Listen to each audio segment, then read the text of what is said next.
就叫做逍遙遊。咁《論語》第一篇咧就學而啊。咁呢個《論語》好簡單啫，學而時習之，不亦樂乎第一篇。哇！但係莊子有趣好多嘅喎，你個想像力就比孔子又豐富好多，睇下。逍遙遊第一段就係北冥有魚，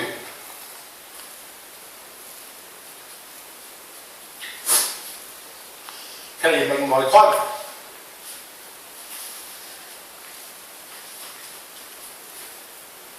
即係一條魚啊！你咪講呢個魚講一次睇嚟就得啦，加深咪記得啦。其名為鯤，鯤之大，哇有幾千里咁大嘅喎，呢條鯤呢條魚。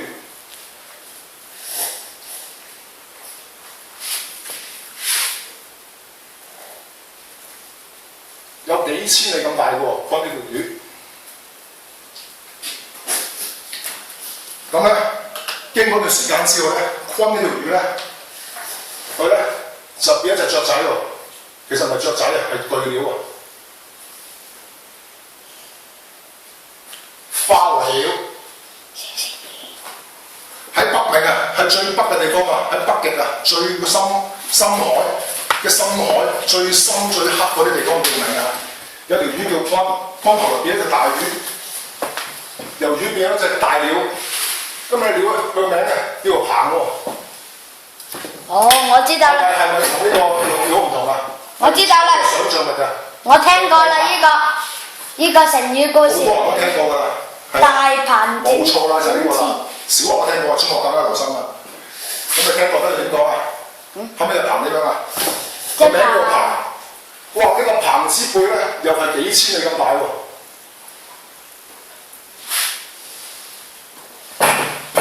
又不知其幾千里也啦。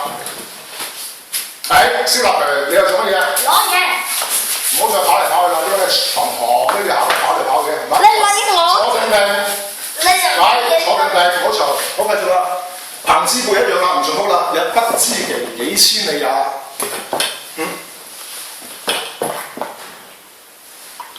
呢個點咧？呢個大鳥去路而飛喎。聽過同學有冇印象啊？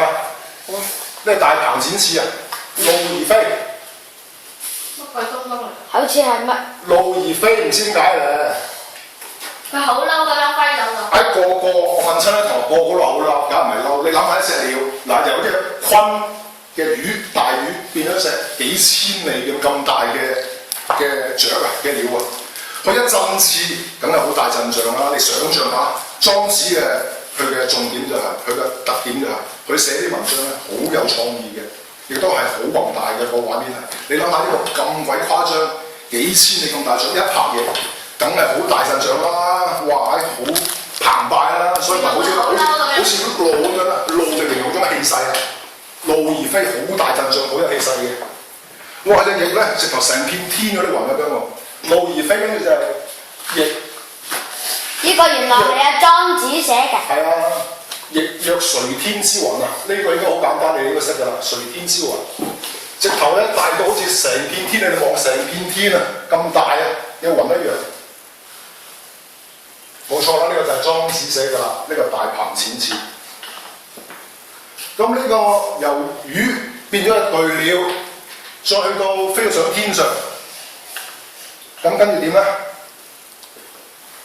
跟住是鳥也咯喎，個文章話莊子話是鳥也嘅意思即係話呢隻巨鳥啊，是鳥也即係呢隻巨鳥啊，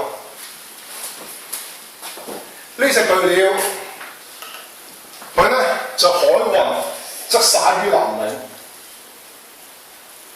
即係當個海洋變化嗰陣時啊，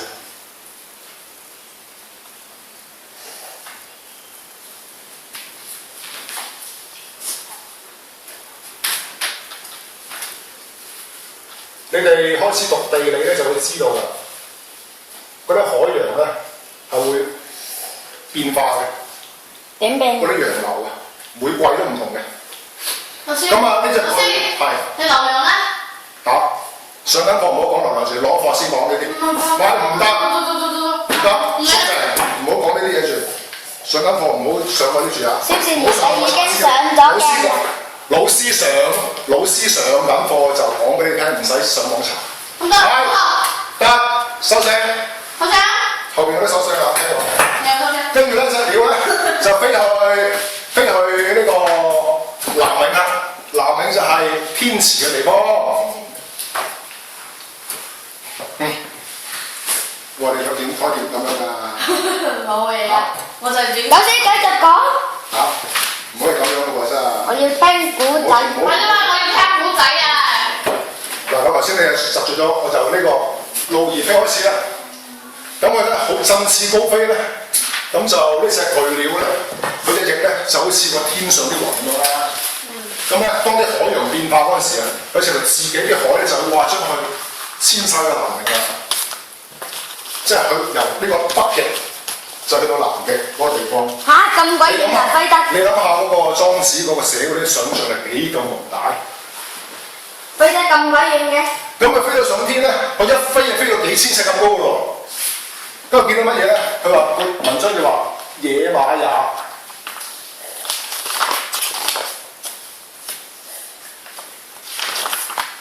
塵埃也。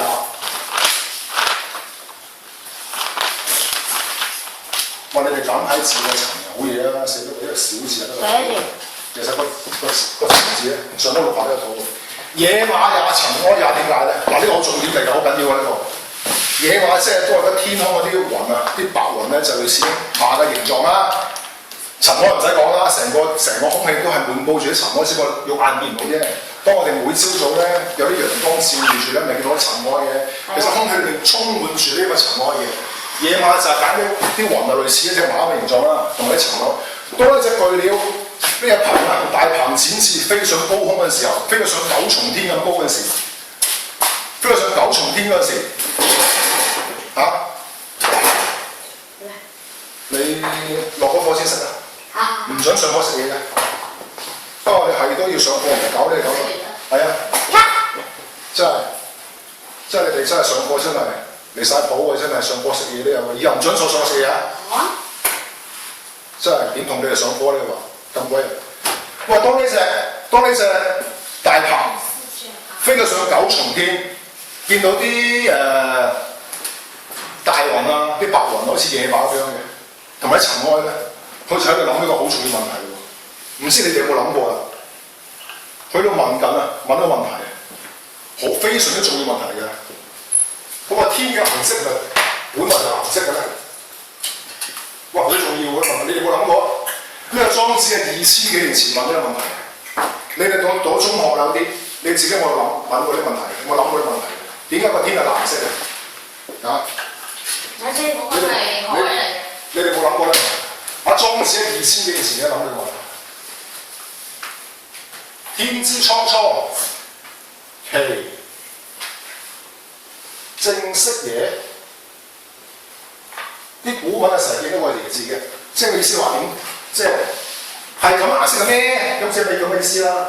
天之蒼即係藍色啦。你諗下莊子幾咁聰明？2000幾年前佢就問呢個問題：喂，個天空係咪本來就係藍色嘅咧？你再諗翻之前嘅嗰個野馬同埋塵埃，係我哋近代咧先知道個點解天係藍色咧？因為同埋光線咧都係有7種嘅顏色㗎嘛，紅、橙、黃、綠、青、藍、紫。因為啲塵埃，因為啲雲嗰啲嘅粒子個散射嘅緣故，藍色係散射最強嘅。其他嗰啲顏色咧，紅、橙、黃、綠、青嗰啲咧就冇藍色咁強嘅散射，所以我哋就望到個天咧就藍色咁解啦。呢啲係近呢幾百年咧嘅科學上，我哋進步咗近呢幾百年，我哋先知。但係2000幾年前咧冇可能知道嘅。莊子已經諗到呢個塵埃同埋啲雲啊，嗰啲水氣粒子咧，就係嗰啲咁嘅散射，令到個天之蒼蒼就係藍色嘅。你想諗下莊子個思想幾咁先進，幾咁前衞咧？去諗呢個問題。咁鬼勁！係啊，同埋我睇咁多嗰啲解釋莊子嗰啲咧，都好似暫時有人咧係解釋到呢個塵埃同埋野馬即係雲啊嗰啲水氣。同呢個天之蒼蒼，其正色也個關係冇人解釋過，呢個係老師自己諗出嚟嘅，係有啲塵埃同埋個天嘅藍色係有關係嘅。我相信莊子係根據呢啲塵啊，同埋呢啲嗰啲雲啊、嘅水氣啊，嚟到想像到啊嗰啲藍色係咪同個天嘅呢個藍色有關係嘅咧？ 2000幾年前莊子問呢個問題咧，就真係好好嘢，即係稱得上叫思想交流。你比較翻《論語》嗰啲，哎呀，得聽你打唔翻咩學而時習之，好似你咁啊，耷低個頭成得嘢越乜鬼啊，換到瞓著就差唔多，點會越闊？係啦，你都壞嘅。所以死乎乎讀書咧，就只係叫書呆字咁解啦。點解？語文咧有啲係有意思，有啲咧就好有意思。嗰啲莊子咧好有意思嘅，好有想像力嘅。呢個我哋差唔多咧，我哋中國咧分開兩方面㗎。嗰啲論語咧，通常管治階層咧就好中意啲論語啲，但係個個聽聽話話君臣父子，就個個文從莊，個個聽聽話話，好似前面啲耷低個頭喺度睇書威書嗰啲咧，就最好啦，聽聽話話。呢啲就在朝咧多論語啦，用啲儒家思想啦，即係容易管治嘛，個個聽聽話話君臣父子，所以歷朝歷代咁多皇帝咧，就喺度都推崇呢個儒家就咁解啦，特別係喺漢朝。漢武帝董仲舒嗰陣時，直頭就獨尊儒術，其他全部都唔重視添。但係呢個莊子調翻轉啦，就唔係在朝，係在野嘅。好多士人啊，失意士人咧，就退隱山林，就喺呢個用啲莊子嘅啲思想嚟到做呢個自己人生觀啦。所以嘅中國文化咧，呢、個儒家同埋道家嘅咧就咁多姿多彩啦，呢兩個結合。我繼續啦，去問一個好重要問題：天之蒼蒼，其正色邪。係近呢幾百年嗰啲咁嘅科學家先會諗呢個問題。2000幾年前，你諗下莊子係領先咗差唔多1000幾2000年㗎，有個思想。佢繼續仲問喎，仲有問題喎。嗰個天嘅顏色係因為呢啲咁嘅塵埃、野馬也、塵埃也，同呢個天嘅藍色有關係。佢接住仲要問一個問題：呢個天空係咪無窮無盡嘅咧？你哋有冇諗過呢個問題啊？其實呢個宇宙係無窮無盡嘅喎。係咪遠至無極嘢咧？問阿莊子，你記住啊！我強調唔係依家啲人問嘅。阿莊子係好耐2000幾年前2000幾年前係得佢一個問題嘅，所以我覺得呢個人係非常之有思想。以前啲人冇思想嘅，老師有人問又唔講出嚟咧，咪成日阿莊子識問啲問題啦。遠至無極嘢，哇！呢個藍色嘅天空，我先邊個講俾莊子聽？佢自己思考嘅。呢個藍色再遠啲離開咗地球嘅大層，呢、個深藍色嘅宇宙，呢、個深色嘅係咪無窮無盡嘅咧？唔係，唔知。係無窮無盡㗎，你冇諗過啲問題嘅。你諗下，如果你宇宙有盡頭，幾咁恐怖？咁啊盡頭知道啲咩嚟嘅？呢啲就係啲哲學家諗嘅問題啦。嗱，諸子百家咁多家咧，唯獨是阿莊子呢個咧，稱得上係哲學家。點解咧？由《論語》學而時習之嗰啲講嚟講去都阿媽係女人啊，嗰啲好簡單嘅待人處世嗰啲應有態度，談唔上咩自然哲學嘅。你能夠問得上呢啲咁嘅天之蒼蒼，其正色邪，同埋呢個宇宙嘅無極嘅問題，先稱得上呢個思想家。係得個莊子問到嘅。你甚至咧墨子啊、咩兼愛非中啊、上堂上賢呢啲都談唔上咩好高深學問。阿莊子呢啲咧就問得出呢啲咁嘅問題，先至稱得上叫做一個思想家。係。孔子呢勁定係莊子勁？其實各有各好啦，但係如果講個思想咧，嗰、個宏大咧，就係阿莊子好明顯係廣闊啲啦。你睇個文章一開始，北冥有魚，其名為鯤啦已經。鯤之大，不知其幾千里也。化為鳥，怒而飛，咁鬼大。然之後就再講野馬塵埃呢啲咁嘅粒子，令到個天係藍色嘅，係咪咧？佢問嘅我唔知喎，因為當時嗰啲科學仲係咁昌明㗎嘛。佢問會唔會同有關係咧？嗰個顏色係咪佢嘅正確顏色嚟咧？同啲塵埃冇關係咧？個宇宙係無窮嘅咧？你諗佢問啲問題同阿孔子講嚟講去，君子坦蕩蕩，小人長戚戚，學而時習之，不亦說乎？話呢啲好低層次嘅嘢啫，好似阿媽教仔咁樣嚇。講完。跟住未啊？仲有啲㗎。跟住咧，呢個逍遙遊呢篇啊，阿莊子有一篇係逍遙遊啊。呢個課文叫逍遙遊。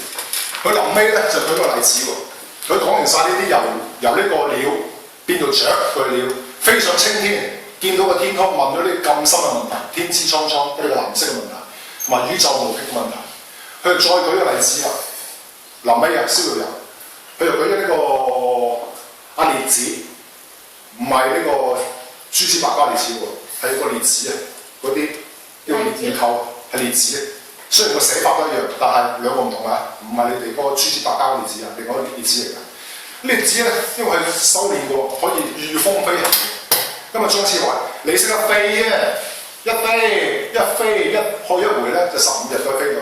你咁叻，修練到咧道行識得飛，你都要借啲風先識飛啫。你要借住，都要依賴住啲風。阿莊子話：如果你明白到，我頭先咪講過嘅，海嗰隻巨鳥，嗰隻巨魚啊，阿鯤啊，海運則徙於南。